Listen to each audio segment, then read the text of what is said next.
Imagine a castle in northern England in the year 1321. Outside, the wind scours the stone walls, rattling shutters and carrying a biting cold that seeps into every corridor, hall, and chamber. Fires are burning in the hearths of great halls, but they do little to fully banish the chill, particularly in the draughty private apartments of the royal women. This was the world of Isabella of France, a queen not often remembered for her comfort, but for her endurance in the face of political and literal winter. Isabella, born in 1295 to Philip IV of France, entered the English court as a young princess destined for marriage to Edward II. Even before her arrival in England, her life had been framed by the rigid expectations of royalty. She was to be a tool of diplomacy, a bearer of heirs, and a symbol of Franco-English alliances. But the reality she encountered was far more complex. Edward II, newly crowned king in 1307, was an unpredictable ruler. The court was riddled with factions, including nobles resentful of Edward's favourites, like Piers Gaveston, and tensions that extended far beyond the palace walls into the frozen northern counties of England. The journey from France to England in the early 14th century was itself an ordeal. Isabella travelled by horseback and river, accompanied by a retinue of attendants and servants, across a landscape that could be merciless in winter. Roads were often mud, ice, or snow. Rivers swelled and froze unpredictably. The concept of warmth, comfort, or even reliable shelter was tenuous. In such conditions, travel was slow, grueling, and dangerous. Illnesses were common, and royal retinues often faced the logistical nightmare of securing adequate firewood, food supplies, and stabling for horses. The French princess, used to the slightly milder winters of Paris, would have felt the biting northern winds in a way few could have anticipated. Upon her arrival at Edward II's court, Isabella was immediately immersed in the daily routines and rituals of English royal life. Nobles and courtiers gathered in great halls around long tables, their breath fogging the air, eating food that had been stored over the long winter. Meat was preserved with salt, root vegetables were staples, and bread was often hard from age or poor milling. Spices were imported and rare, used sparingly. Queenly duties for Isabella included overseeing the storage and distribution of food, ensuring that servants and attendants remained healthy, and maintaining appearances despite the discomfort. A queen's visibility mattered enormously. A shivering, pale woman could be interpreted as weak, incapable, or ill-prepared for the demands of rulership. The interiors of castles were no refuge. Stone walls absorbed the cold, and tapestries, while decorative, offered minimal insulation. Floors were often cold stone, covered sparsely with rushes, which needed frequent replacement. Only the wealthiest rooms, such as the king's private chambers, were heated consistently. Isabella's apartments were typically heated by a large fireplace, but she often had to share space with attendants and servants, and privacy was limited. Chambers had high ceilings, which caused heat to rise quickly, and windows were small, shuttered, or covered with oiled cloth to retain warmth. The effort to stay warm was constant. Layered clothing, fur-lined cloaks, and sometimes even heated stones placed near the bed. Even then, nights could be perilously cold, and illness from exposure was a constant threat. Beyond physical discomfort, Isabella faced the intricate and often perilous politics of Edward II's reign. Edward's reliance on favourites, particularly Piers Gaveston, caused resentment among nobles. The Queen's French birth further complicated her position. England and France were frequently in tension, and Isabella's loyalties were subtly questioned. Courtly factions were constantly manoeuvring, and alliances shifted with chilling unpredictability, much like the weather outside the castle. Much of Isabella's early role as queen involved navigating this landscape. She was expected to act as a mediator, an observer, and occasionally a participant in diplomacy. Letters were sent to her father in France, reporting on English affairs, while she was instructed to form connections with key nobles and maintain the fragile stability of court relationships. All this was done under the veil of her gender and societal expectations. As a queen, Isabella wielded influence, but her power was constrained. Her movements and decisions were carefully scrutinized. Even the act of eating in winter was politically charged. Banquets were less about indulgence than about maintaining appearances and alliances. Each meal was an opportunity to display the wealth and stability of the crown, to observe the health and temper of nobles, and to subtly negotiate favor. Dishes had to be timed, prepared, and served according to complex courtly etiquette. Spices were a marker of status, and their presence or absence was noted meticulously. Bread, ale, meat, and salted fish were staples, but the quality reflected the household's organization and wealth. Isabella learned quickly that the management of these mundane details could be as politically significant as her more formal duties. Amidst the frost, the Queen also dealt with the personal loneliness of her position. Far from her native France, her family connections were distant, and she had to cultivate trust cautiously. Her attendants were loyal but often self-interested, navigating their own survival within the rigid hierarchy of the court. Isolation could be compounded by illness, as the winter months often brought fevers, coughs, and other ailments exacerbated by cold, damp conditions. Even minor sickness could slow the rhythm of courtly life, delay ceremonies, and complicate political dealings. Isabella's personal resilience became apparent during these harsh winters. She adapted to the cold, with layered clothing, robust meals when possible, and careful attention to her attendants' well-being. She began to understand the subtleties of English noble politics, who was reliable, who was ambitious, who might betray her influence.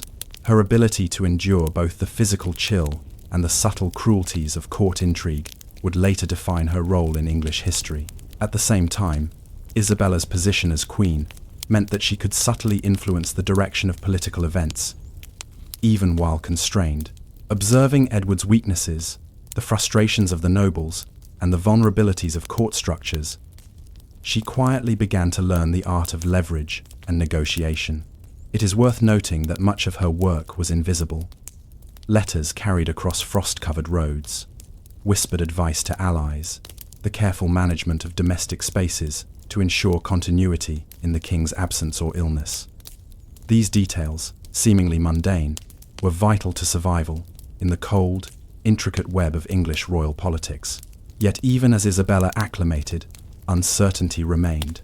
The future of her marriage, her influence, and the English throne itself was far from assured. Each winter brought not just physical challenges, but political ones. Rival nobles could exploit harsh conditions, supply lines might fail, and illness could strike unexpectedly.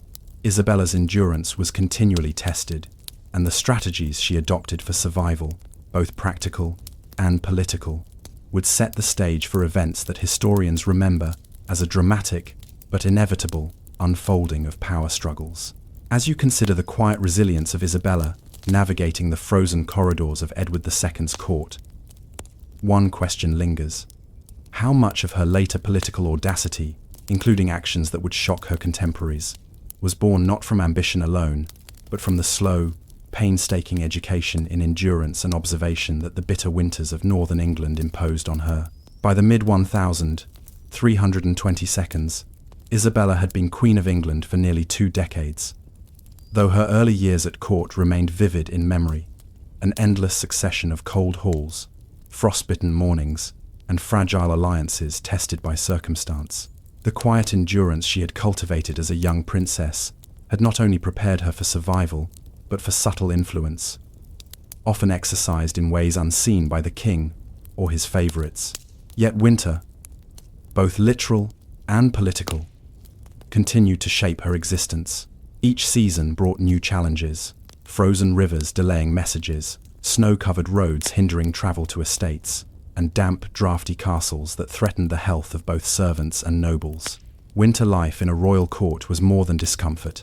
It was an exercise in constant vigilance. Fires had to be maintained without causing the castle to smoke unbearably.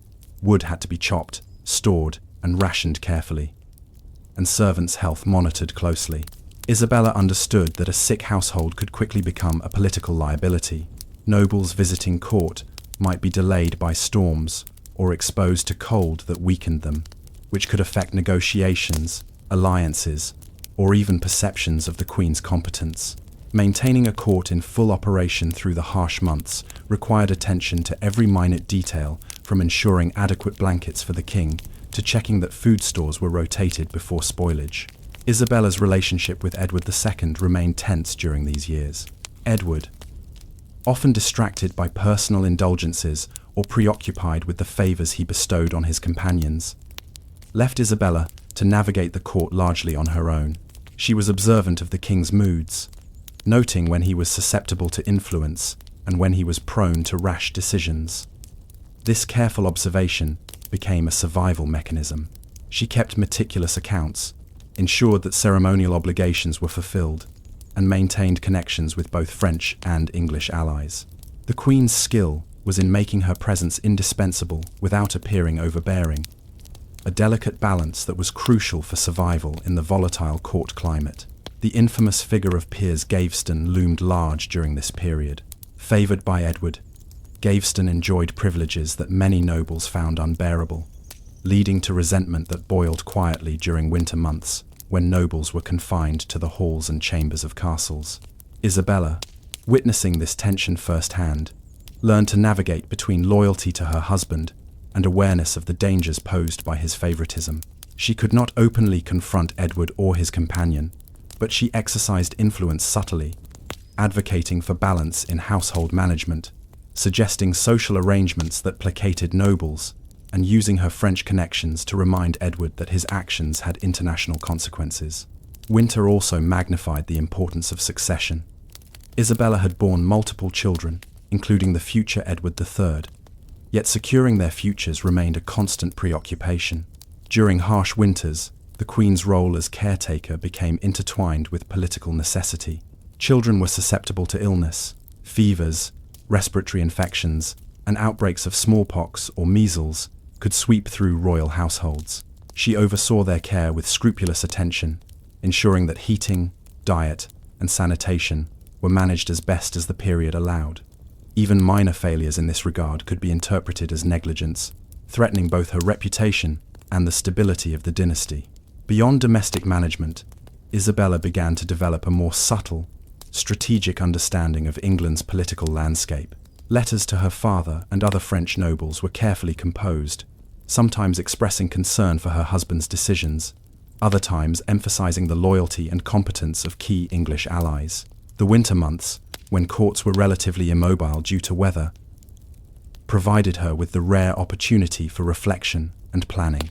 Long nights by the fire, listening to the wind howl through stone battlements, allowed her to consider contingencies, how to maintain influence over Edward, how to manage noble resentment, and how to protect her children's inheritance. Isabella's personal endurance in the face of cold was mirrored by her psychological resilience.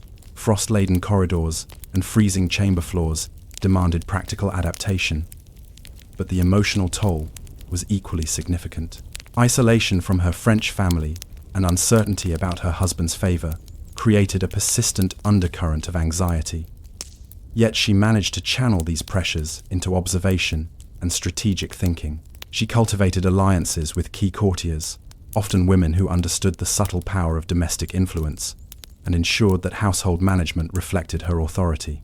In doing so, Isabella turned the mundane survival strategies of winter food preservation, heating, illness prevention, into instruments of political agency. The Queen also confronted the broader realities of English governance.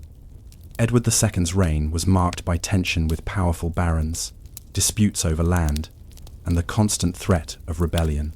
Winter's harshness often delayed military campaigns, requiring careful rationing and planning for garrisons and troops stationed in castles. Isabella understood that her role extended to managing perceptions. A court in disarray during winter could embolden rebellious nobles, while a smoothly operating household projected stability. She became increasingly aware of how control over seemingly small details, the rotation of wood supplies, the adequacy of winter clothing for attendants, or the arrangement of seating in the Great Hall could ripple outward to influence political outcomes. One of the most challenging aspects of Isabella's winter survival was managing the king himself. Edward was unpredictable, prone to anger, and increasingly reliant on favourites whose presence she found politically dangerous. Isabella's careful observation of his behaviour during long, cold evenings became critical. She learned to anticipate his moods, to offer advice or subtle redirection, and to intervene indirectly when necessary. The Queen's correspondence with French allies often served dual purposes: maintaining family connections and creating leverage for situations that could affect both England's political landscape and her own security. Yet even as she exercised these strategies, Isabella faced limits. She could not openly confront Edward or his closest companions, and winter itself imposed physical constraints that limited mobility, communication, and access to allies. Roads could be impassable, rivers frozen or swollen, and illness could isolate her or her children for weeks. These conditions demanded patience, ingenuity, and meticulous planning. Every decision, how to allocate firewood, how to rotate attendants to prevent illness, how to schedule audiences, carried both immediate and long-term consequences. The Queen's survival and effectiveness depended on her ability to manage both human and environmental variables with equal skill. Amid these challenges, Isabella began to cultivate a network of support within the court. Trusted attendants, loyal nobles, and sympathetic allies in the king's circle provided her with information, assistance, and a degree of protection. Winter, ironically, enhanced these networks.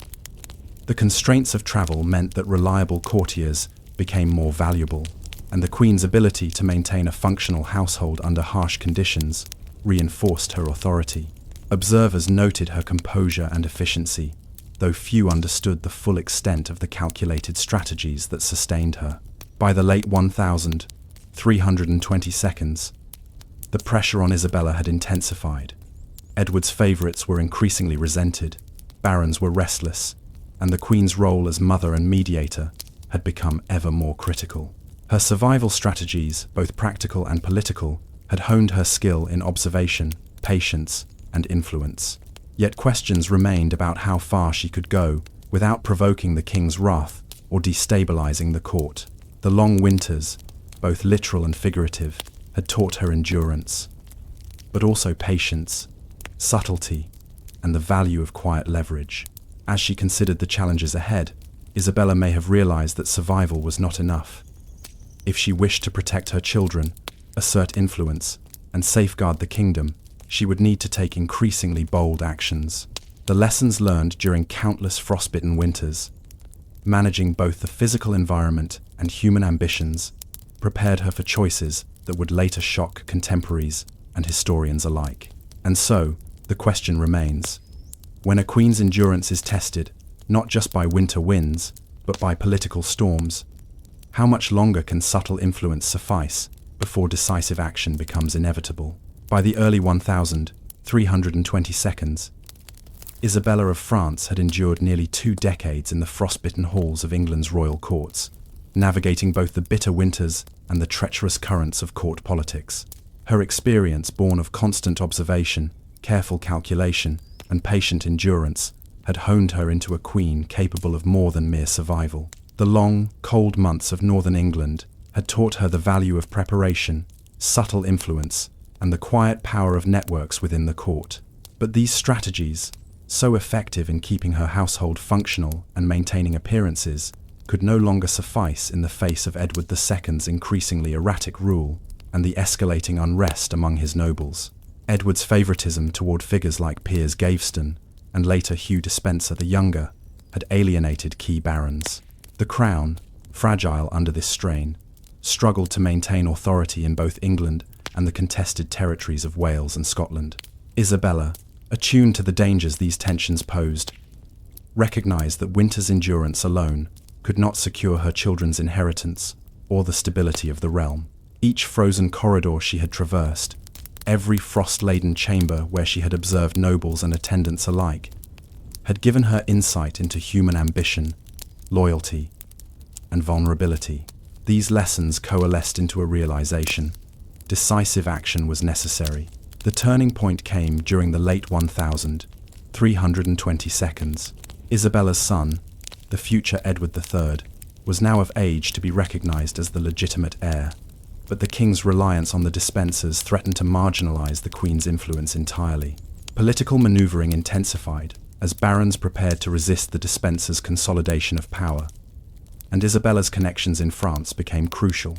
From her vantage point within the cold stone walls of English castles, she began to orchestrate a plan that would blend patience, secrecy, and the calculated use of alliances.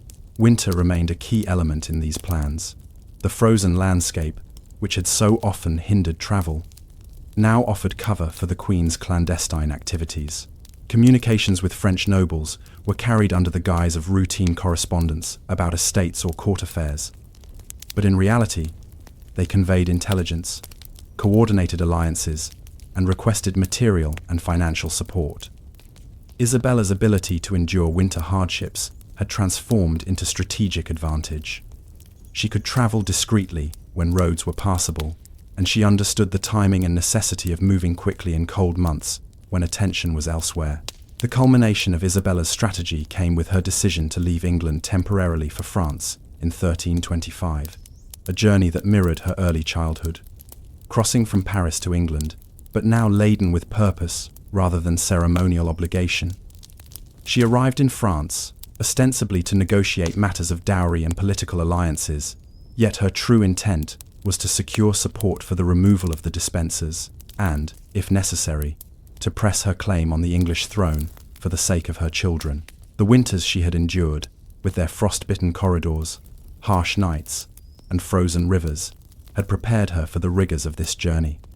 Managing logistics, rationing supplies, maintaining secrecy, and enduring discomfort while preserving authority. While in France, Isabella's network of supporters expanded. Nobles who had long watched Edward's failures with concern, both in England and on the continent, provided resources, soldiers, and advice. Her status as a French princess lent legitimacy to her cause, but her careful diplomacy ensured that her actions would not be seen as purely self-serving. Even in the frigid months, she coordinated armies, communicated with allies across the Channel, and planned her return with precision. Isabella's understanding of both human ambition and environmental constraints allowed her to manipulate circumstances that might have defeated a less observant or less patient leader. The decisive moment came in 1326, when Isabella, accompanied by her lover and military ally, Roger Mortimer, returned to England with an invasion force largely funded and supported by French resources. The campaign, executed during late autumn and winter, exploited the frozen terrain to advance rapidly, while Edward II's supporters were unprepared. Isabella's knowledge of the English landscape, her understanding of noble discontent, and her years of observing Edward's weaknesses enabled her to orchestrate a relatively swift and minimally bloody conquest. The king's reliance on the Despensers, combined with the frostbitten isolation of his allies in remote castles, left him vulnerable. Within months, Edward was captured and deposed. Winter, which had once represented mere physical hardship for Isabella, had become both a strategic tool and a proving ground. Her early experiences navigating frozen halls, ensuring her children's survival, and observing courtly behavior under conditions of discomfort and isolation had been critical in shaping her ability to execute a politically daring plan. Her survival skills, once necessary for enduring mere daily life, now translated into a mastery of political survival and action. By the end of this campaign, Isabella had demonstrated that endurance, patience, and observation could culminate in decisive, transformative outcomes. The aftermath of Edward II's deposition was complex. Isabella and Mortimer effectively governed on behalf of her son, Edward III, during his minority. While her actions were controversial, some contemporaries saw them as a breach of traditional authority. The results were undeniable. She had preserved her children's inheritance, removed the influence of despised favourites, and reshaped the English political landscape. The long winters of her early life, the frost-laden corridors where she had learned observation, patience, and strategic subtlety, had directly contributed to her capacity for political action. Yet, even in victory, challenges remained. Isabella and Mortimer faced continued opposition from loyalists to Edward II and the Despensers, and the court's operations during subsequent winters required careful management to avoid renewed rebellion or illness among attendants. Isabella's reputation, though powerful, was fraught with tension. Admired for her decisiveness, yet criticized for her unconventional methods. Her life exemplified the quiet power of endurance, transformed into action. The mundane routines of surviving harsh winters had become lessons in leadership, strategy, and human behavior. Reflecting on Isabella's journey, one sees that survival in a medieval court extended far beyond withstanding the cold. It encompassed understanding human ambition, navigating alliances, and mastering the subtleties of influence in an environment defined by both physical and political extremes. The frostbitten corridors of northern England, the damp stone chambers, the scarcity of reliable warmth, all shaped the queen, who would eventually depose a king and protect her children's inheritance. Isabella's story reminds us that history often turns on endurance, patience, and observation as much as on force or charisma. And so, as you imagine her pacing those cold halls centuries ago, attending to fires, servants, and political letters, consider this: the very winters that might have seemed merely cruel or mundane were also classrooms in strategy and survival. How many rulers, constrained by comfort and indulgence, could have achieved what Isabella accomplished simply because she had been trained by frost, isolation, and patient observation? Her story is a testament to the subtle, almost invisible forces, daily endurance, quiet observation, and resilience that shape history in ways often overlooked. Picture the northern English countryside in the early 1440s. Snow lies thick on the ground, covering rolling hills and frozen rivers, while the skeletal trees of winter creak under frost. The castles and manors scattered across this landscape are cold, damp, and draughty, their stone walls as unforgiving as the political climate within them. Into this world arrived Margaret of Anjou, a young French princess, destined to become one of the most resilient and politically engaged queens of her era. Though her story is often told in terms of battles, plots, and dynastic struggle, the true foundation of her influence was forged in the quiet, unforgiving winters of England. Months of endurance, observation, and meticulous household management that few historians pause to examine. Margaret was born in 1430, the daughter of René, Duke of Anjou, and Isabella, Duchess of Lorraine. From her earliest years, she was steeped in the complex dynamics of European nobility. Her family's holdings spanned France and parts of Italy, and their survival depended on careful alliances, marriages, and political maneuvering. When Margaret was chosen to marry Henry VI of England in 1445, the decision was not merely romantic, it was strategic, designed to cement a tenuous peace between England and France during the protracted conflicts of the 100 Years' War. Yet, what she faced in England was far harsher than diplomacy alone. She entered a kingdom, still recovering from the aftershocks of war, with political factions deeply divided and winters that tested even the hardiest of courtiers. The journey from Anjou to England was arduous, particularly for a young woman unaccustomed to the bitter northern climate. She travelled with a retinue of attendants, horses, and servants, braving the unpredictability of early winter storms. Roads were muddy or iced over, rivers swollen or frozen, and bridges frequently in poor repair. Food supplies were limited and had to be preserved over long journeys. Margaret, accustomed to milder winters in France, likely felt the sting of northern cold in ways she had never experienced before. Her attendants managed the logistics, heating carriage interiors with small braziers, layering furs and cloaks, and rationing food carefully. Yet, even with these precautions, discomfort was inevitable. Illnesses, fatigue, and frostbite were constant threats, especially to those unaccustomed to the harsh English winter. Upon arriving at the English court, Margaret was thrust into a world that demanded both decorum and endurance. Her new husband, Henry VI, was a pious and fragile man, frequently preoccupied with religious matters and scholarly pursuits rather than political maneuvering. This left the Queen responsible for navigating a court riven with factionalism. Powerful nobles, distrustful of a foreign-born queen, watched her every move. Many were loyal to other claimants, or suspicious of her influence over the king. Margaret's challenge was to maintain the delicate balance between asserting her authority and ensuring her own survival. In a court where social missteps could be exploited as political weapons, winter life in the English court was grueling, especially for women of the Queen's household. The stone chambers of palaces and castles absorbed cold and moisture, making nights long, restless, and often dangerous. Margaret's apartments required constant management. Fires had to be lit and maintained, straw and rushes on floors replaced, and food supplies carefully rationed and monitored to prevent spoilage. Illness could spread quickly in such conditions, and the Queen's health and composure were directly tied to her political influence. The cold was not merely physical, it tested the endurance of patience, resilience, and strategic thinking. Margaret quickly learned to read subtle cues from her attendants and courtiers, recognizing which individuals could be trusted and which were motivated by self-interest or opportunism. The Queen's daily routines reflected both her status and her survival strategies.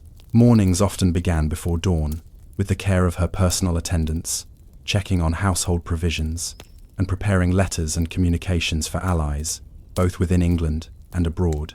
Meals were modest but carefully arranged to maintain appearances. Spices, imported and rare, were used sparingly, often more to convey prestige than to improve flavor. Food was heavily salted, preserved, and occasionally supplemented with winter vegetables like cabbage, turnips, and root vegetables stored in cold cellars. The consumption of meat, often boiled or roasted over slow fires, was as much about sustenance as status. Beyond these mundane details, Margaret's early experience in the English court revealed the critical role of information. Nobles gathered around fireplaces to discuss local politics, military movements, and alliances. The Queen observed carefully, listening to both spoken and unspoken messages. In winter, courtiers were often confined indoors, creating concentrated opportunities for observation. Margaret's acute awareness of who held influence, who was discontented, and which nobles could be persuaded or neutralized, allowed her to develop a subtle but formidable understanding of power dynamics, a skill that would serve her in the turbulent decades to come. The Queen also had to contend with the limitations of her husband's health and temperament. Henry VI was frequently incapacitated by illness or depression, leaving the Queen to manage not only her household, but the expectations of the realm. Margaret learned to wield influence indirectly, overseeing financial records, directing household staff, and managing ceremonial events that reinforced her authority. Even minor details such as the distribution of blankets to attendants during freezing nights, or ensuring that fires burned evenly in multiple chambers, were essential to maintaining the Queen's credibility and ensuring loyalty. Winter was not simply a season of discomfort. It was an arena in which competence and observation could directly translate into political power. In addition to domestic and political responsibilities, Margaret had to navigate her personal relationships within the court. Trust was scarce, and alliances were fragile. Servants and attendants could become spies or informants. Nobles could feign loyalty while plotting against her influence. The long, cold nights offered time for reflection and careful planning. Letters sent under the guise of mundane correspondence often contained coded instructions, requests for assistance, or intelligence about the state of England's nobility. Margaret's survival required a constant balance of vigilance, subtlety, and endurance. The broader political context of winter life also shaped the Queen's understanding of risk and opportunity. England was divided, with factions aligned to various noble houses and interests. The frozen landscape itself, while restrictive, offered strategic advantages. Roads impassable to armies could delay potential threats, and rivers frozen enough to cross safely could allow discreet travel. Margaret's experience in winter taught her to see not just the immediate discomforts of frost and snow, but the hidden opportunities embedded in a season that might otherwise have seemed purely hostile. Yet even as she adapted, uncertainty was ever present. Margaret's position as a foreign-born queen limited her authority, and every action she took was scrutinized for political implications. Each decision about household management, correspondence, or ceremonial conduct had potential consequences for her reputation, her influence over Henry VI, and the stability of the realm. In this environment, endurance was inseparable from strategy. Survival depended on anticipating threats, managing appearances, and leveraging every available resource, including the very cold that constrained movement and focus. As Margaret settled into her role, the early winters of her queenship taught her lessons that would resonate for decades. She learned that influence could be exercised quietly, through observation, careful management, and the strategic use of allies. She understood that survival required meticulous attention to the smallest details: the distribution of warmth, the preservation of food, and the careful orchestration of courtly rituals. And she discovered that winter, harsh and relentless, could serve as both a trial and a teacher, sharpening skills that would later become essential during the Wars of the Roses, when every advantage could mean the difference between life, death, or political obliteration. So, as you imagine Margaret of Anjou pacing her frozen halls, observing the flickering firelight and listening to the groaning timbers of the palace, consider this: how did the cold, the isolation, and the constraints of winter forge not just a queen's endurance, but the cunning and resolve that would define her role in one of England's most turbulent dynastic struggles? By the mid-1452s, Margaret of Anjou had fully assumed her role as one of the most politically engaged queens of her generation. Yet the harsh winters of northern England remained a constant test of her endurance. The frozen countryside, the snow-covered roads, and the frost-bitten courtyards of the royal palaces shaped every decision, every movement, and every interaction she had with her husband, the king, and the fractious nobles who surrounded them. Margaret's early lessons in patience, observation, and subtle influence had matured into a strategic capacity that allowed her to navigate the increasingly volatile court of Henry VI with remarkable skill. The king's mental and physical fragility defined much of Margaret's responsibilities. Henry VI was often incapacitated by illness or depressive episodes, leaving the governance of England, at least in practical terms, to the Queen. Margaret's role extended beyond ceremonial duties or domestic oversight. She effectively coordinated administration, mediated between rival factions, and ensured that the machinery of governance continued to operate despite the king's incapacity. Winter magnified these responsibilities. Snow could isolate palaces, making communication with provincial nobles slow and unpredictable, while the cold demanded that food and firewood be carefully rationed to prevent both logistical and political crises. A single misstep, a shortage of grain in a northern stronghold, or a poorly maintained heating system in a key castle, could be exploited by rivals or interpreted as weakness on the part of the Queen. Margaret's practical skills in managing the household became inseparable from political strategy. She oversaw the allocation of resources across royal estates, ensured that servants and courtiers remained healthy despite frigid temperatures, and maintained appearances that reassured both domestic and foreign observers. Even the arrangement of furniture and tapestries in palace chambers was carefully considered. Strategically placed, rugs and furs improved comfort, but also conveyed status and authority. The Queen's attention to such details reinforced her competence, demonstrating that she could maintain order and stability even under conditions that left many others physically and mentally taxed. Yet the greatest challenge lay in the shifting allegiances among England's nobility. The Wars of the Roses, a dynastic struggle between the houses of Lancaster and York, were only beginning to simmer, and the cold months often brought courtiers together in confined spaces, intensifying tensions. Margaret observed the subtle signs of loyalty and treachery: a whispered comment over the fire, the placement of nobles at the dinner table, the speed with which someone responded to a request or a letter. Winter, by constraining movement, condensed political activity into the halls of castles and palaces, creating a pressure cooker where observation and discretion were essential. Margaret's foreign origin complicated her position. Many English nobles viewed her with suspicion, considering her French birth a potential threat to national interests. Yet she turned this potential liability into leverage.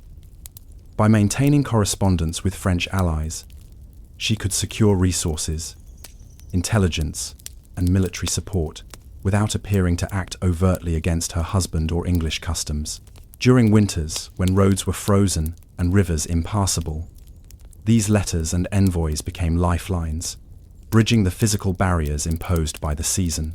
Margaret's understanding of timing, travel limitations, and environmental constraints allowed her to exploit moments when her adversaries assumed inactivity or isolation due to the harsh conditions. During the cold years of Henry VI's weak rule, Margaret's role increasingly extended to military matters. Often conducted indirectly, she had to coordinate the defense of key castles, ensure that loyal garrisons were provisioned with food, firewood, and clothing, and maintain morale during months when frost and snow made life miserable for soldiers and civilians alike. Logistics in winter were fraught with difficulty. Supply lines were disrupted by snow, rivers froze or swelled unpredictably, and storms could isolate entire regions. Margaret's careful oversight ensured that her supporters remained capable of resisting Yorkist advances and that she could maintain a credible front even when the king's own authority faltered. The Queen's influence was also evident in her management of the royal household, which had become a political instrument in its own right. Courtiers and attendants were not only servants, they were observers, informants, and intermediaries. Margaret cultivated loyalty through a combination of practical care and strategic allocation of favors. Those who worked in her household, particularly during the coldest months when survival was more demanding, were often more reliable in political terms, understanding that their well-being depended on both her competence and their own discretion. She learned to read character as much by observing how individuals coped with winter hardships as by listening to their words. The winter of 1455 marked a critical period in the early stages of the Wars of the Roses. The Battle of Street, Albans, though brief, demonstrated the volatility of English politics and the thin line between order and chaos. Margaret, though not physically present on the battlefield, had spent months ensuring that loyal Lancastrian forces were provisioned, strategically positioned, and informed. She had anticipated the impact of harsh weather on troop movement, leveraging frozen roads and snow-covered terrain to channel potential threats and protect key strongholds. Her indirect involvement highlighted a crucial truth.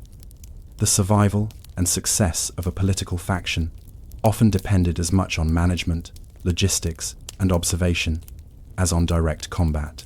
Margaret's endurance in these harsh conditions was more than physical. The psychological toll of navigating a court riven with mistrust, managing a fragile king, and overseeing military logistics during winter was immense. She often had to make decisions under conditions of uncertainty, whether to reinforce a distant castle during a blizzard, how to distribute scarce resources among competing supporters, or whether to trust a particular noble's word. Each choice carried significant consequences, magnified by the frozen landscape that limited mobility and slowed communication. Her ability to act decisively and accurately under these pressures was a testament to the resilience she had cultivated from her earliest days as a queen. At the same time, Margaret's position was precarious. Her enemies were numerous, and any sign of weakness could be exploited to challenge her authority. The winters that had forged her skills also tested them. Long, isolated months allowed rumor and fear to spread, while the physical demands of cold, damp castles strained the loyalty and effectiveness of her supporters. Margaret understood that survival required constant vigilance, adaptability, and the ability to read both human and environmental signals. In effect, the cold months became an invisible adversary, one that she had to master in order to maintain political dominance. The Queen's growing assertiveness did not go unnoticed. Allies recognized her strategic acumen while adversaries began to see her as a force to be reckoned with. By managing the mundane yet critical details of winter food, warmth, health, and logistics, Margaret was able to wield influence that extended far beyond the ceremonial or domestic spheres. Her early lessons in observation and endurance had evolved into the capacity to manipulate political outcomes, coordinate military logistics, and maintain morale, all while navigating the fraught terrain of a divided court. And yet, even as Margaret consolidated power and demonstrated her skill in both domestic and political spheres, questions loomed over the sustainability of her influence. Could a queen, constrained by gender expectations, physical isolation during winter, and a king's fragility, maintain authority in the face of rising Yorkist challenges? How long could the careful balancing of loyalty, resource management, and strategic planning withstand the pressures of civil conflict, especially in the unforgiving conditions of northern English winters? In this frozen landscape of political uncertainty, Margaret's resilience and subtlety would soon be tested in ways that would define her historical legacy. Her early experience with the cold, isolation, and meticulous household management had prepared her for survival, but survival alone would not be enough to secure her family's future in the turbulent years to come. The late 1450s and early 1460s marked a turning point in Margaret of Anjou's life and the fate of England. The quiet endurance, meticulous observation, and patient management she had cultivated during countless cold winters were now put to the ultimate test. Civil war, known retrospectively as the Wars of the Roses, descended upon the kingdom, pitting the Lancastrians, her faction, against the Yorkist forces, led by Richard, Duke of York, and later Edward IV. Margaret, though often portrayed as a figure of drama and emotion in historical accounts, had prepared for these turbulent years, not through brute force or impulsive ambition, but through decades of detailed, quiet strategy honed in the frozen halls of English castles. Winter remained both a challenge and a tool. The frozen rivers, snow-laden roads, and bitter winds that had once tested her patience now served as strategic barriers and opportunities. Margaret understood that campaigns and troop movements were limited by weather. Armies could be immobilized, supply lines disrupted, and communications delayed. She leveraged this knowledge to coordinate with loyal nobles, ensuring that Lancastrian forces were provisioned and positioned to respond effectively while her enemies were constrained by winter conditions. Every logistical detail mattered: the distribution of firewood for garrisons, the rationing of salted meat and root vegetables, and the maintenance of clothing and bedding to prevent frostbite among soldiers and retainers. These mundane concerns, meticulously addressed, directly impacted the effectiveness of her faction in ways that historians often overlook. The Queen's influence over her husband, Henry VI, though complicated by his fragile mental state, also played a crucial role. Margaret had learned to balance deference and persuasion, guiding him subtly toward decisions that would support Lancastrian interests without provoking his unpredictable temperament. During winter months, when the court was largely confined indoors, she used these periods to consolidate information, manage correspondence, and coordinate support across England and with loyalist allies in France. Her skill in leveraging time, space, and the physical constraints of cold weather allowed her to act decisively when opportunities arose, even as her enemies underestimated her capacity for organization and strategic planning. By 1460, Margaret's leadership became increasingly visible. Yorkist forces had gained momentum, and key battles loomed. Margaret travelled across northern England to rally support, moving cautiously but decisively despite harsh weather conditions. She oversaw the provisioning of troops, ensured the coordination of reinforcements, and maintained communication with loyal nobles, often in the midst of snow and ice. Each movement required careful calculation. Frozen roads could delay reinforcements, rivers could block supply lines, and winter storms could isolate fortresses. Yet Margaret's prior experience in enduring and managing winter conditions gave her an advantage that was both practical and psychological. She understood not only the terrain, but the human capacity to endure hardship and remain loyal under extreme circumstances. The pivotal moment came in 1461.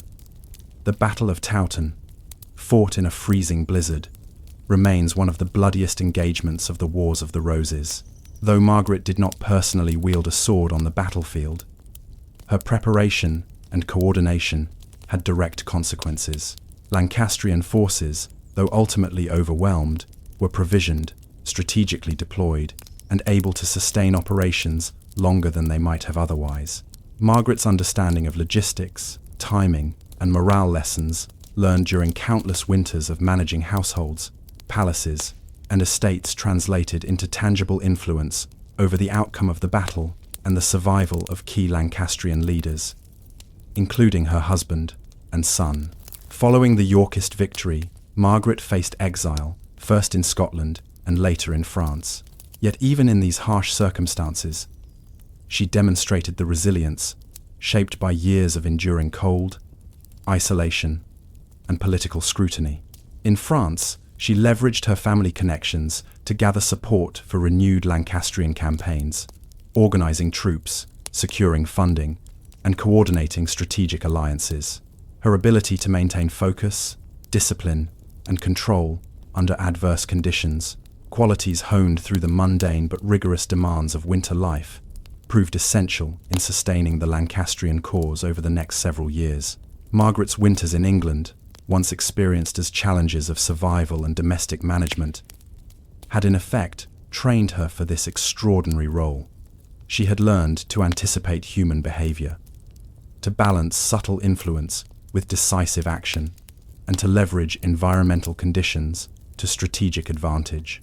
Even the simple lessons of maintaining fires, rationing provisions, and managing attendance contributed to her capacity to orchestrate complex political and military operations under pressure.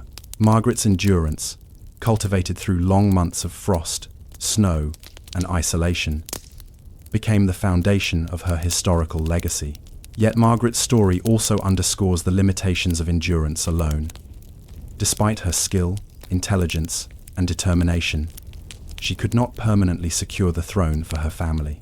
Political forces, military realities, and the shifting loyalties of nobles ultimately constrained her ambitions. The harsh winters that had taught her resilience could not shield her from defeat.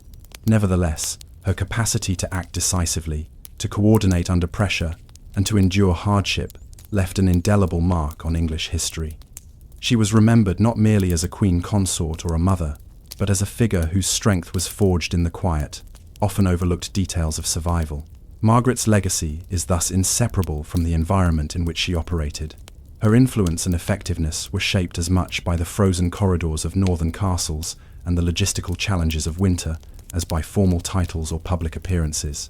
The very cold that might have seemed an impediment became a proving ground, testing patience, judgment, and endurance.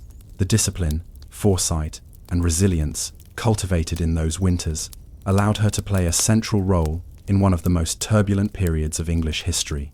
As you reflect on Margaret of Anjou pacing her icy chambers, writing letters by candlelight, and overseeing the daily survival of her household and allies, consider this. History often turns not on grand gestures alone, but on the quiet accumulation of endurance, observation, and subtle management. How many rulers could have maintained influence under such conditions, balancing cold, isolation, and civil war without faltering? Margaret's story reminds us that survival, careful planning, and resilience qualities shaped in mundane but extreme circumstances can shape the course of nations.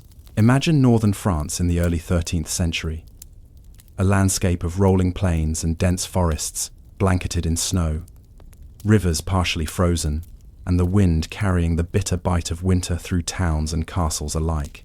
It is in this world that Blanche of Castile, queen consort and later regent of France, exercised her remarkable endurance, foresight, and authority. While kings came and went, battles raged, and alliances shifted, the practical management of royal estates and households during harsh winters remained a quiet but critical measure of a ruler's capability. Blanche understood this well, for she was not merely a consort of comfort, but a manager of survival, administration, and political stability in the most challenging conditions. Blanche was born in 1188, the daughter of Alfonso VIII of Castile and Eleanor of England. Her upbringing in Castile exposed her to rigorous instruction in governance, diplomacy, and courtly etiquette skills that would serve her in navigating France's complex political landscape. In 1200, she married Louis VIII of France, an alliance designed to cement ties between France and Castile and to secure the legitimacy and stability of the French crown. From the beginning, her life as queen demanded both the refinement of noble appearance and the practical management of household and state affairs, particularly during the harsh northern winters that tested endurance and organizational skill alike. Winter in 13th century France was not merely cold, it was dangerous and debilitating. Castles and royal residences were drafty, with stone walls that absorbed the chill and high ceilings that allowed warmth to escape.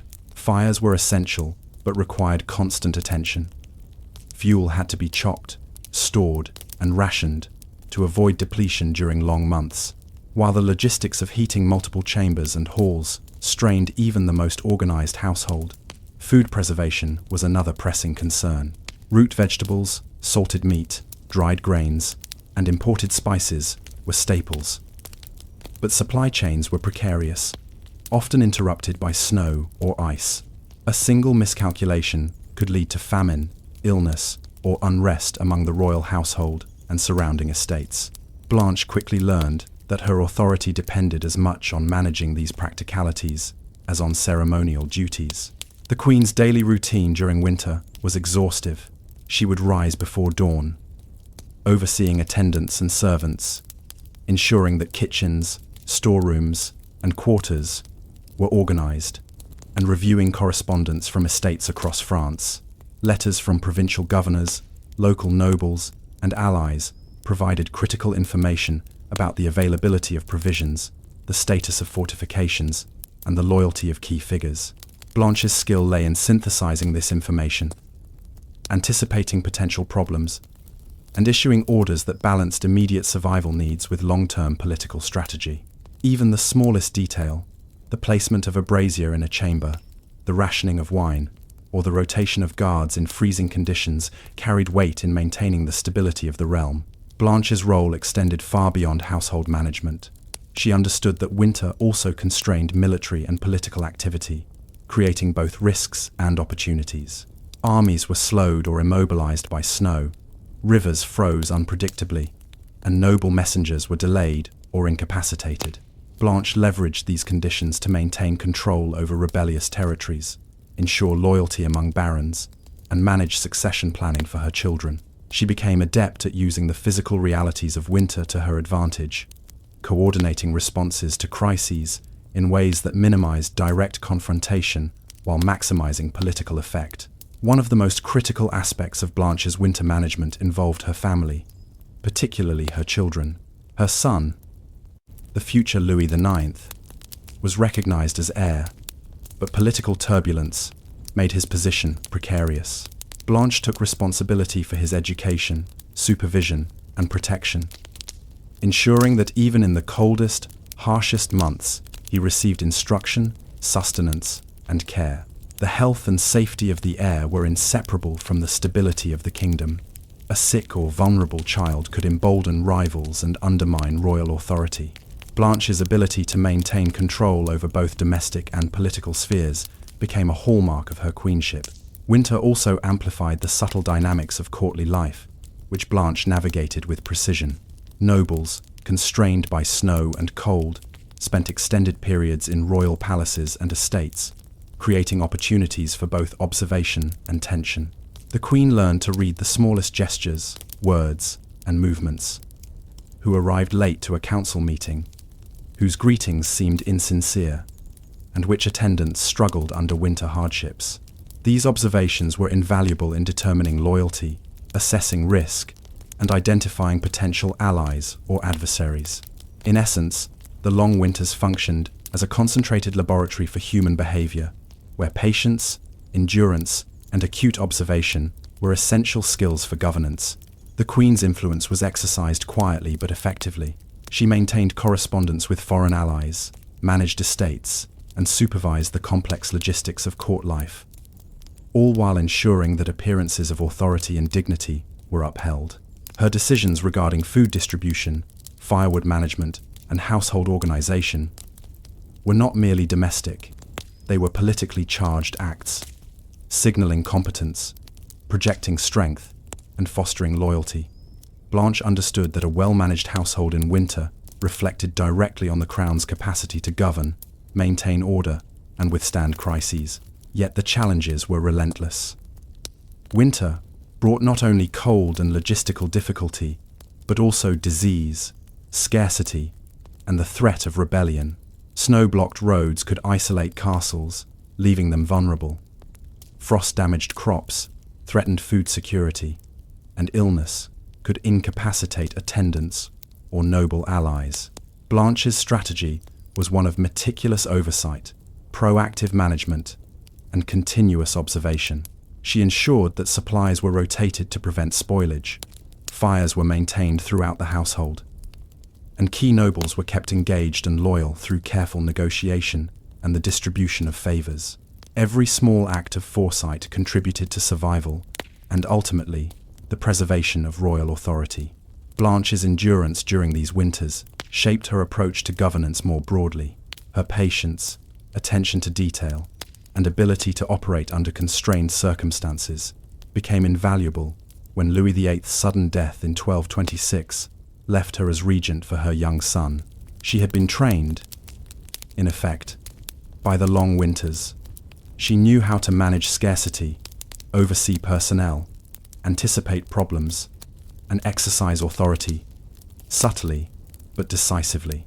These skills would prove critical in defending the crown against rebellious barons, managing political alliances, and ensuring that the kingdom remained intact during periods of instability. Even in moments that might seem mundane, supervising the maintenance of chamber fires, arranging seating in frost-chilled halls, ensuring sufficient supplies of wine, bread, and preserved meat, the lessons Blanche learned were inseparable from political survival. Winter taught her endurance, observation, and strategic foresight. The very conditions that might have broken a less capable queen instead became a training ground, honing skills that would allow her to act decisively when circumstances demanded. As Blanche navigated the frozen corridors of castles, observed her courtiers, managed estates, and ensured the welfare of her children, a question emerged that would define her later regency. How could a queen use endurance, foresight, and careful management of both people and resources during the harshest months to consolidate authority, protect her heir, and stabilize a kingdom often teetering on the edge of crisis? By 1226, the landscape of Blanche of Castile's life had shifted dramatically. Her husband, Louis VIII, had died suddenly, leaving the French crown in the hands of their young son, Louis IX, then only 12 years old. Blanche, previously queen consort accustomed to managing household affairs and subtle political influence, was now regent of France, a responsibility that demanded far more than ceremonial presence or domestic oversight. Her early experience managing estates, personnel, and the harsh conditions of northern French winters had prepared her for this challenge. But the realities of ruling in a kingdom beset by ambitious barons, unrest, and ongoing conflicts with England and other neighbours required her to apply these skills on an unprecedented scale. Winter presented particular challenges for a regent. Northern France's temperatures often dropped well below freezing, making travel dangerous, disrupting communications, and isolating key castles and towns. Snow-blocked roads delayed couriers and messengers, while rivers, vital arteries of transport and supply, could freeze or swell unpredictably, rendering movement risky. Blanche had to maintain authority over a geographically fragmented realm in conditions that could easily paralyze less organized leaders.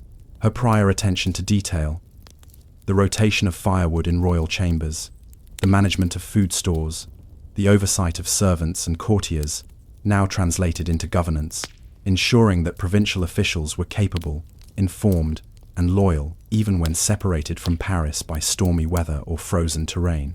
The early months of her regency were marked by urgent political challenges. Several powerful barons, sensing a child king and a female regent, attempted to assert independence from the crown. These nobles controlled key fortresses and regional resources, and they could easily exploit the winter-imposed delays in communication to strengthen their positions. Blanche's response combined diplomacy, strategic planning, and logistical oversight. She personally coordinated the movement of troops loyal to the crown, ensuring they were provisioned with food, clothing, and firewood. In a time when frost and snow could decimate poorly supplied soldiers, such careful preparation was critical to maintaining military strength. Her winter experience gave her an intuitive understanding of which regions required early intervention and which could be stabilized through correspondence and delegation. Blanche also had to manage the daily operations of her household and court under these trying conditions. A functioning royal court in winter was essential to projecting authority, maintaining morale, and executing administrative decisions.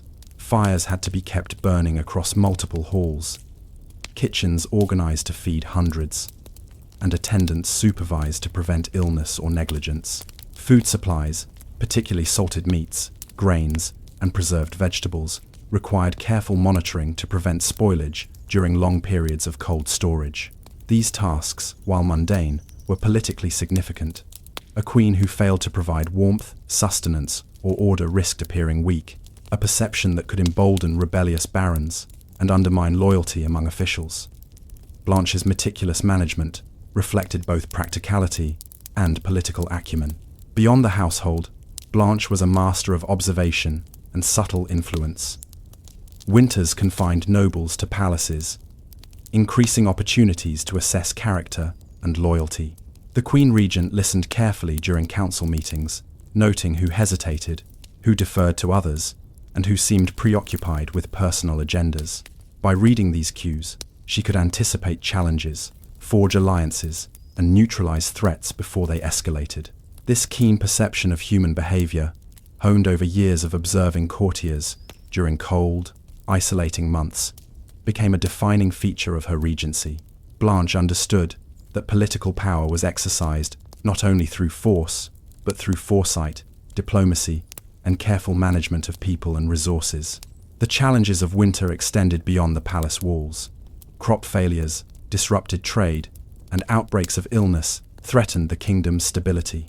Blanche personally oversaw the allocation of grain, the distribution of supplies to besieged regions, and the maintenance of fortifications vulnerable to both attack and the elements.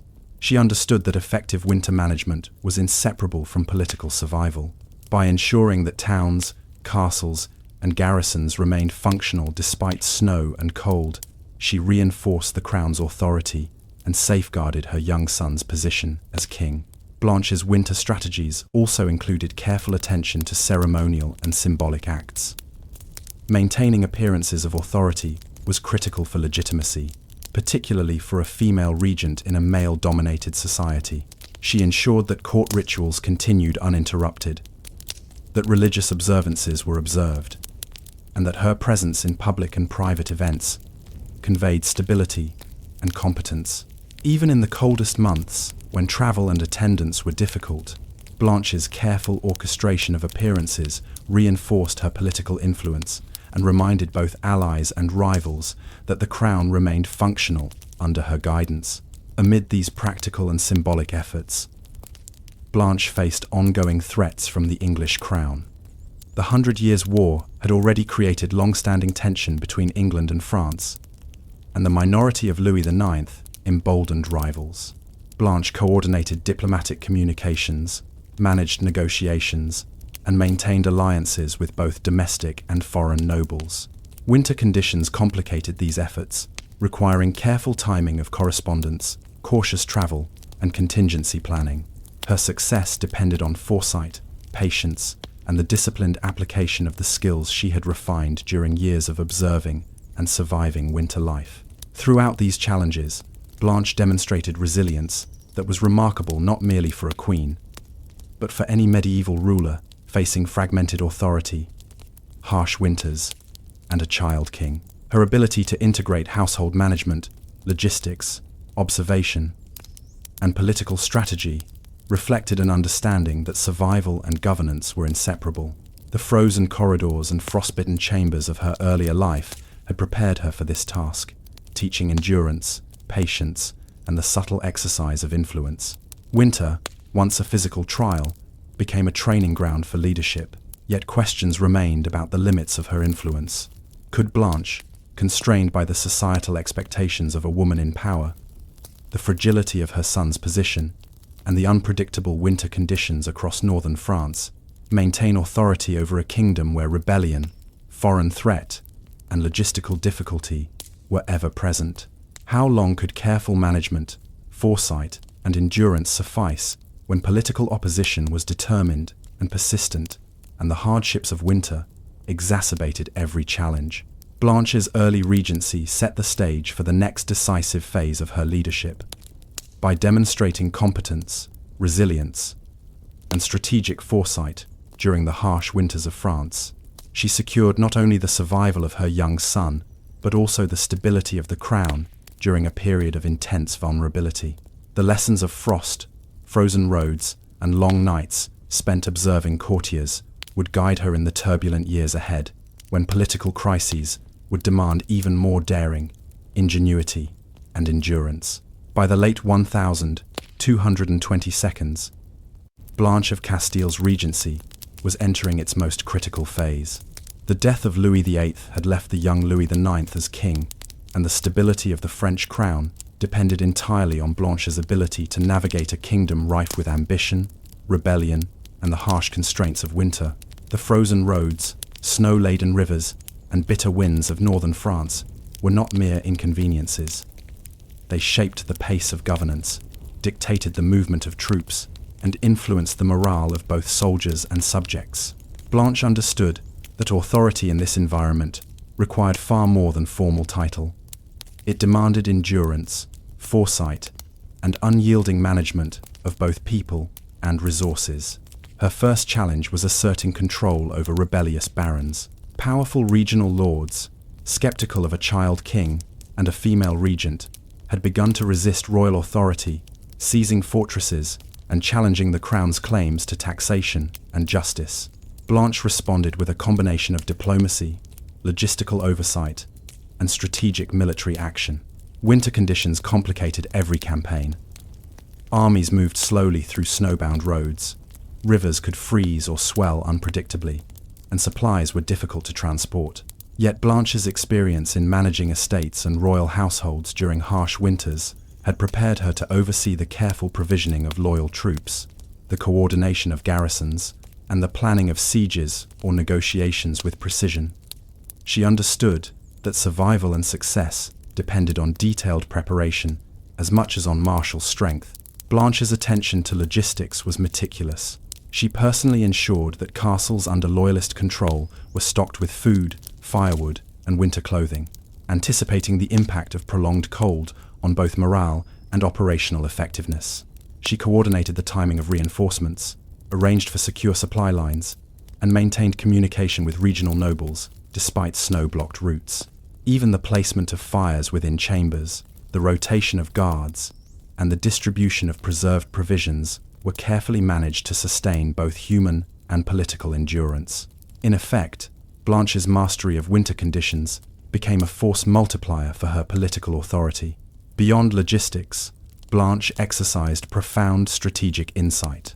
She recognized that winter, by constraining mobility, concentrated political activity within the castles, halls, and chambers of the nobility. Courtiers and barons were confined to indoor spaces, where observation of behavior and negotiation of loyalty could be conducted more effectively. Blanche's keen eye allowed her to identify both allies and threats, reading subtle cues in conversation, gestures, and attendance. She maintained alliances through gifts, attention to household needs, and carefully timed favors, ensuring that even in periods of physical isolation, the network of support necessary for regency remained intact. The Queen Regent also safeguarded the education and authority of her young son, Louis IX. She arranged for his studies, supervised his interactions with nobles, and ensured that he was exposed to the workings of governance despite his age. Winter, which forced indoor confinement and slowed external threats, provided an opportunity for intensive instruction and exposure to courtly politics. Blanche understood that the formation of a capable heir was inseparable from the stability of the realm. Her foresight and vigilance ensured that Louis IX would grow into a king capable of consolidating power and maintaining order in later years.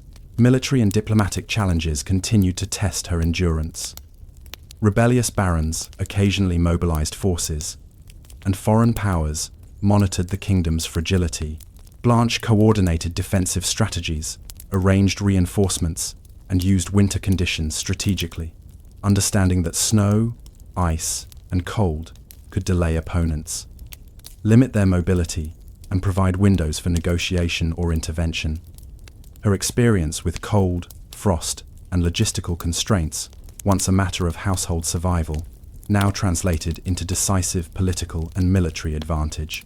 One notable example of her winter-honed leadership was the suppression of the rebellious Count of Champagne.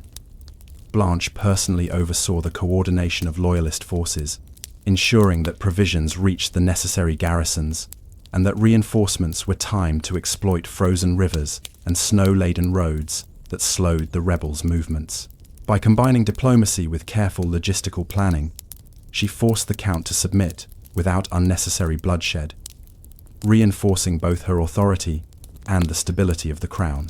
Such victories were not simply military, they were demonstrations of governance under extreme conditions, where observation, foresight, and endurance were decisive. Blanche's winter experience also influenced her approach to courtly and ceremonial life. Maintaining appearances of stability was essential for legitimacy. Even during the harshest months, she ensured that councils convened, religious observances were performed, and public events projected competence and authority. Fires were lit in multiple chambers, food was served despite logistical challenges, and courtiers were engaged in both political and ceremonial duties. Every act of care, oversight, and attention to detail reinforced the perception of a strong and capable regent. The long winters of Blanche's regency thus became both a crucible and a proving ground. Her resilience, in the face of cold, isolation, and logistical difficulty, transformed into political and strategic mastery. The careful attention to seemingly mundane tasks, ensuring warmth, rationing supplies, managing personnel, was inseparable from her capacity to consolidate authority, defend the crown, and guide the young Louis IX toward effective kingship. In many ways, the frozen corridors, frostbitten chambers, and snowbound roads of France were as influential in shaping the kingdom's survival as the armies or councils themselves. By the end of her regency, Blanche had demonstrated that endurance, observation, and strategic management of both people and resources were essential to preserving the monarchy in times of crisis. She successfully defended the crown against internal rebellion, maintained alliances, and ensured her son's eventual accession as a strong and respected king. Winter, once a challenge of mere survival, had become an instrument of political education and consolidation. Her ability to transform adversity into authority provides a timeless lesson in the subtle, often invisible forces that shape history. As you imagine Blanche of Castile pacing frost-chilled halls, checking provisions, observing courtiers, and guiding her young son through the intricacies of governance, consider this. How often do the quiet, painstaking efforts of endurance, foresight, and meticulous management, forged in the unforgiving conditions of winter, determine the course of nations more than the sword or the battlefield ever could? Picture the royal courts of 16th century France, a realm filled with intrigue, religious tension, and bitterly cold winters that swept through stone castles and newly constructed palaces alike. Snow would often blanket the streets of Paris, while drafty halls forced courtiers to huddle near fireplaces, their fur-lined garments brushing against the cold stone. Into this world stepped Catherine de' Medici, an Italian princess whose intellect, foresight, and endurance would become essential tools for survival and influence in the French monarchy. Though Catherine is often remembered for her political maneuvering and her role in the wars of religion, her mastery of daily survival, household management, and observation of human behavior under the stresses of cold and isolation was fundamental to her enduring authority. Catherine was born in 1519, the daughter of Lorenzo de' Medici, Duke of Urbino, and Madeleine de la Tour d'Auvergne. Her early life in Florence and Urbino exposed her to the intricacies of courtly life, diplomacy, and family politics, preparing her for a world where survival depended on both intelligence and discretion. In 1533, she married Henry II of France, entering a court dominated by factional rivalries, regional loyalties, and rigid expectations for queenship. Catherine's Italian origins and the unfamiliar climate of northern France posed immediate challenges. Winter temperatures were harsher than in Tuscany. The long nights demanded careful household management, and courtiers were often suspicious of a foreign-born queen. From her first months in France, Catherine learned that survival required more than elegance. It required acute observation, logistical planning, and subtle influence. Winter, in particular, was a season of heightened tension and opportunity. The stone walls of castles and palaces absorbed the cold, making firewood a precious commodity. Heating multiple chambers simultaneously was challenging, and mismanagement could lead to illness, dissatisfaction, or even political vulnerability. Catherine, attentive to these details, ensured that her own apartments, her children's chambers, and areas frequented by courtiers were adequately warmed. She directed servants in the careful rotation of firewood, the layering of tapestries and rugs, and the maintenance of stoves and hearths. These practical measures, while seemingly mundane, reinforced her authority by demonstrating competence and foresight, qualities essential in a court where appearances were closely scrutinized. Food and provisions were similarly central to Catherine's winter strategy. The royal household required substantial quantities of grain, meat, wine, and vegetables, much of which had to be preserved through freezing temperatures and lengthy storage. Catherine supervised kitchens, oversaw inventories, and ensured that supplies were allocated efficiently.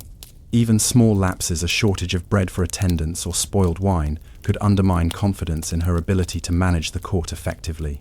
By attending meticulously to these details, she projected authority, competence, and stability, signaling to both allies and rivals that she was capable of managing the complex machinery of power under the most trying conditions. Beyond the household, Catherine's intelligence and observation were sharpened by the social pressures of winter life. With roads often impassable due to snow or ice, courtiers were confined to palaces and halls for long stretches. This concentration of human activity provided a rich opportunity to assess loyalty, gauge ambition, and identify potential threats. Catherine learned to interpret subtle cues: a hesitant answer to a question, a delayed arrival at a council meeting, or the careful positioning of courtiers around a fireplace could reveal political intentions. Winter, by imposing physical constraints, intensified the concentration of human behavior, and Catherine's ability to read and manipulate these signals became a cornerstone of her influence. The cold months also allowed Catherine to focus on her children's education and security. Henry II and Catherine's offspring, heirs to the throne, were vulnerable both to political machinations and the physical hardships of the French climate. Catherine supervised their care meticulously, ensuring they were clothed appropriately, fed nutritiously, and instructed in the matters of governance, religion, and court etiquette. Winter's confinement, rather than being a hindrance, provided opportunities for intensive instruction and careful preparation of the next generation, ensuring that they would be equipped to navigate the volatile French court and the growing religious tensions of the era. Catherine's strategic use of winter extended beyond domestic management to diplomatic and political maneuvering. Letters were sent under the guise of routine correspondence, but often contained coded messages or instructions for allies. Couriers were dispatched with consideration of frozen roads and impassable rivers.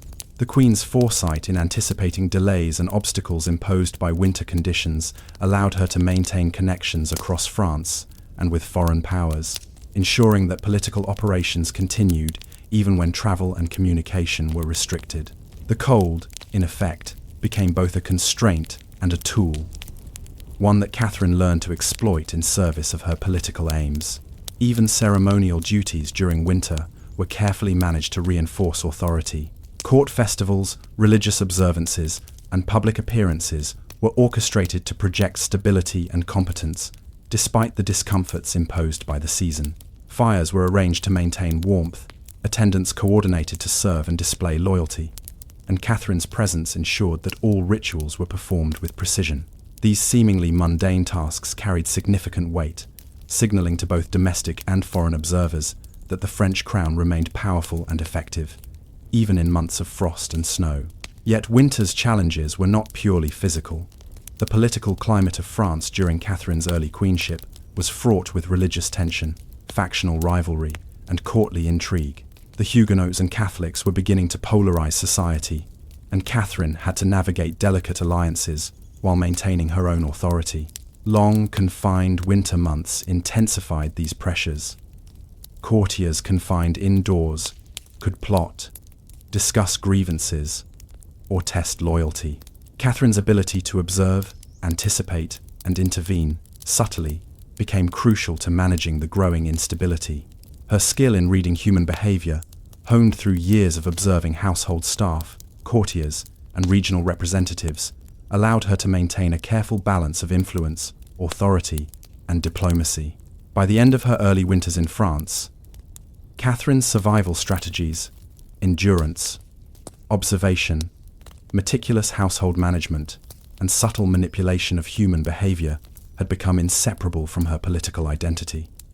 She had learned that authority in a royal court was as much about managing the environment and people during mundane, challenging seasons as it was about grand political gestures or public proclamations. Winter, with its harsh conditions and forced confinement, had taught her lessons in patience, foresight, and subtle power that would prove invaluable in the decades to come, as France plunged deeper into religious conflict and civil unrest.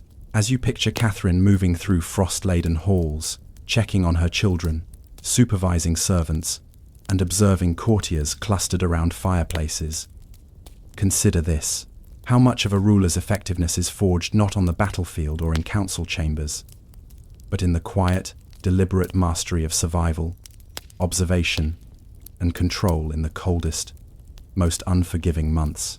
By the 1562, Catherine de' Medici had transitioned from queen consort to a central figure in the French monarchy, navigating a nation increasingly torn by religious tension between Catholics and Huguenots. Her earlier winters, spent observing courtiers, managing households, and mastering the subtle art of survival in cold, confined spaces, had honed skills essential for maintaining authority. These skills, endurance, foresight, and meticulous management, were now applied to the broader realm, where decisions could mean the difference between stability and civil war. The winters of this period presented both practical and political challenges. Northern France and the Loire Valley, where Catherine often resided, were prone to bitter cold, snow-blocked roads, and rivers that could freeze or swell unpredictably. Travel was dangerous, both for herself and for courtiers or messengers conveying orders and intelligence. Communication delays due to weather could allow rebellions to grow unchecked, or foreign powers to exploit perceived weaknesses. Catherine's prior experience in navigating frost-laden estates, supervising the allocation of provisions, and ensuring the welfare of her household, became critical assets in these circumstances. Her children, particularly the sons who would inherit the throne, were now of age to wield influence, but Catherine's guidance remained essential. Winter confinement provided extended periods in which she could instruct them in governance, diplomacy, and religious negotiation. She emphasized not only formal education, but also the observation of human behavior, an awareness of political undercurrents, and the subtleties of courtly maneuvering. These lessons, imparted during long, cold months, reinforced her influence and ensured that the next generation of monarchs could navigate France's fractured political landscape with greater skill. Catherine's strategic attention to household and palace management continued to serve political ends. Fires had to be maintained across multiple halls, kitchens kept supplied with food and wine, and attendants supervised to prevent illness or disloyalty. Such practical measures were inseparable from authority. A court that appeared well managed and comfortable projected stability to visiting nobles, foreign ambassadors, and domestic factions. Conversely, any lapse cold chambers, insufficient provisions, or disorganized ceremonies could be interpreted as weakness and exploited by opponents. Catherine's meticulous oversight of these details reinforced her image as a capable and vigilant ruler. Winter also heightened opportunities and challenges in diplomacy. Courtiers, confined indoors, were concentrated centers of intelligence. Their conversations, behaviors, and alliances could reveal hidden loyalties or conspiracies. Catherine used her keen powers of observation to read the nuances of human interaction, anticipating conflicts and cultivating allies. Letters sent to and from provincial governors or foreign rulers were timed carefully, accounting for snow-blocked routes and icy rivers. Winter, in effect, became both a constraint and a tool, allowing her to concentrate political activity and exercise influence through subtle but effective means. Religious tensions during Catherine's regency added layers of complexity to winter politics. The Huguenots, growing in number and influence, posed a threat to Catholic dominance and the crown's stability. Courtiers and nobles were divided along confessional lines, and every act, public, private, or symbolic, was scrutinized for its political and religious implications. The confined environment of winter allowed Catherine to monitor behavior, gather intelligence, and orchestrate subtle interventions that balanced competing interests. She arranged meetings, reconciled factions, and issued directives that maintained a fragile equilibrium in a court where distrust ran deep. Catherine's winter strategies extended to the management of estates and regional governance. She ensured that provincial officials remained loyal and supplied, monitored food security, and coordinated military readiness in anticipation of potential uprisings. Frozen roads and snow-blocked passes, while hindrances to ordinary travel, could be leveraged strategically. Loyal troops could be pre-positioned, while opponents were delayed or immobilized by winter conditions. Her understanding of timing, human endurance, and environmental constraints gave her an advantage in maintaining control over both the court and the kingdom. Even ceremonial aspects of the monarchy were adapted to winter conditions. Religious observances, festivals, and courtly events were meticulously planned to project authority, maintain morale, and demonstrate stability despite external threats and harsh weather. Fires were carefully arranged to provide warmth and ambience. Attendants coordinated to serve with efficiency and discretion, and Catherine's personal presence ensured that every ritual reinforced her authority. These performances were not mere formalities. They were strategic displays of competence, resilience, and control that strengthened her position in a politically and religiously volatile environment. Yet winter also brought acute pressures. Supply shortages, outbreaks of illness, and the risk of rebellion were intensified by harsh weather.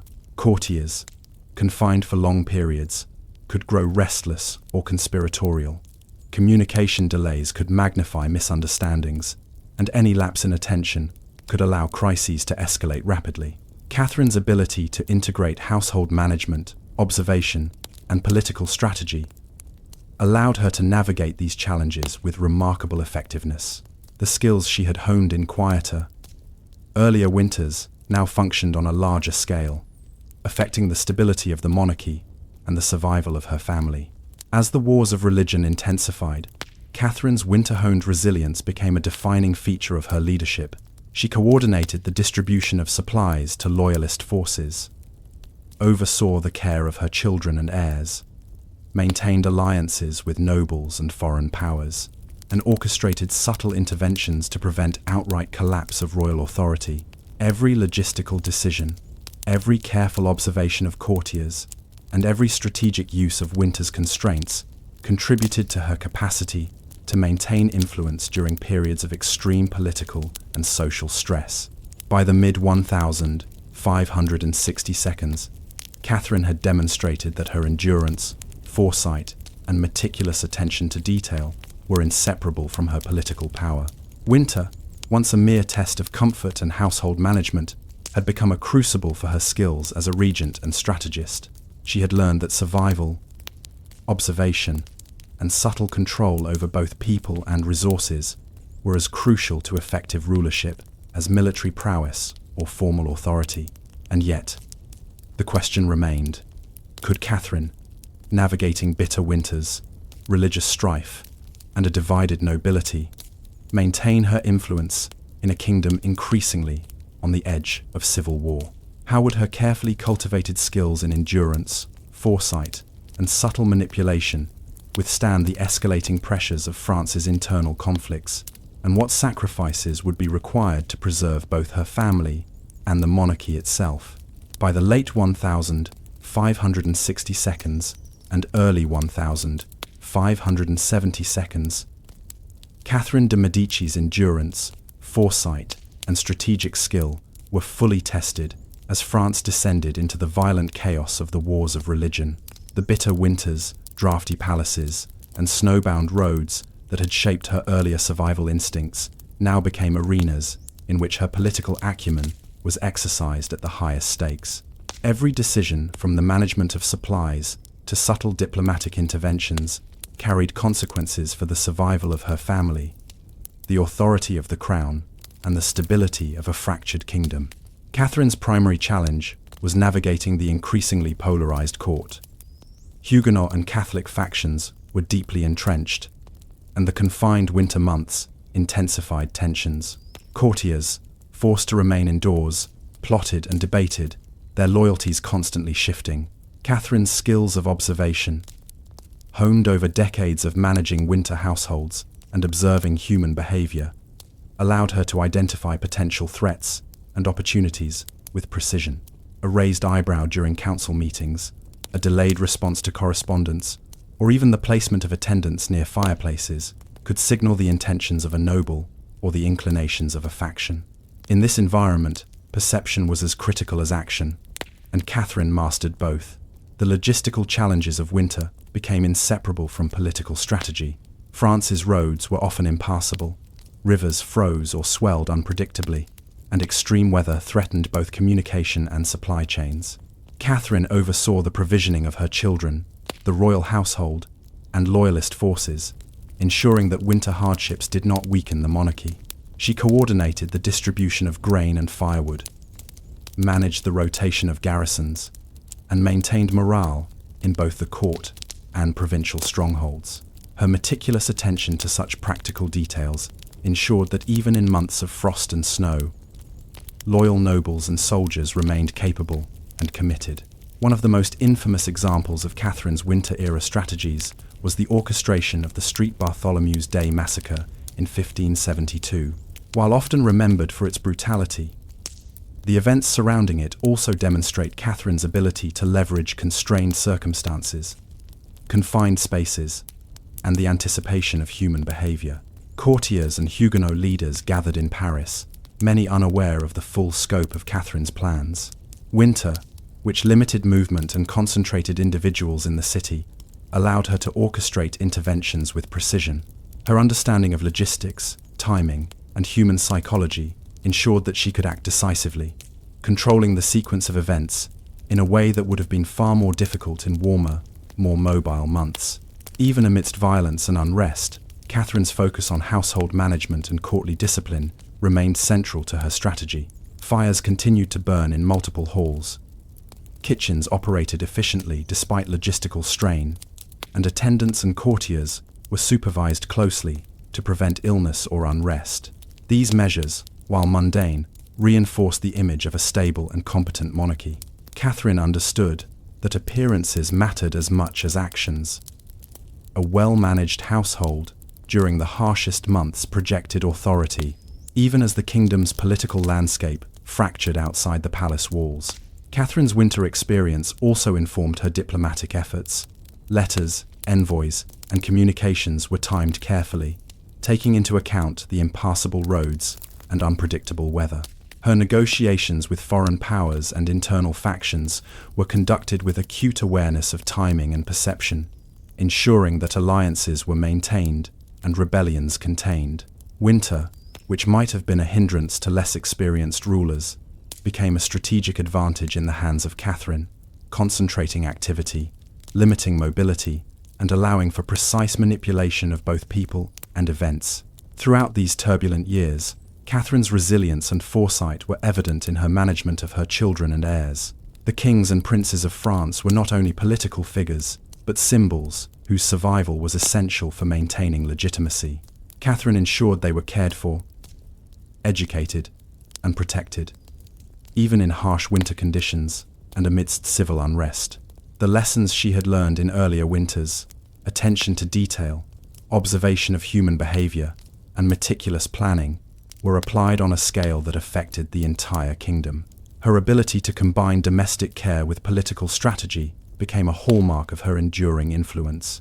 By the end of the 1572, Catherine's winter-honed skills had allowed her to maintain a fragile equilibrium in France, balancing competing religious factions, securing her family's position, and preserving the monarchy under extreme pressure. The cold, drafty palaces, snow-laden roads, and isolated chambers that had once been obstacles were now instruments of power. Catherine's mastery of endurance, foresight, and meticulous management of people and resources allowed her to exercise authority in circumstances that would have overwhelmed less disciplined rulers. Yet her legacy also raises profound questions about the cost of survival and power. Catherine's careful orchestration of events, her manipulation of perception, and her strategic interventions preserved her family and the crown, but at enormous moral and human cost. How much of leadership is shaped by endurance, subtle management, and foresight, and how much is measured by the consequences of decisions made under pressure, in the confined, frozen spaces of courtly life? In Catherine's case, the bitter winters and human frailty she navigated were inseparable from her capacity to influence the course of French history. As you picture Catherine pacing cold halls, monitoring fires and supplies, observing courtiers, guiding her children, and maneuvering between factions in the frozen city of Paris, consider this. How often do the quiet, painstaking skills, forged in the harshest conditions, observation, endurance, and meticulous attention to detail, determine the fate of nations more than armies or treaties ever could? Catherine de' Medici's story reminds us that survival and authority are often crafted not in the glare of battle, but in the frost-chilled chambers, where patience, foresight, and subtlety hold sway.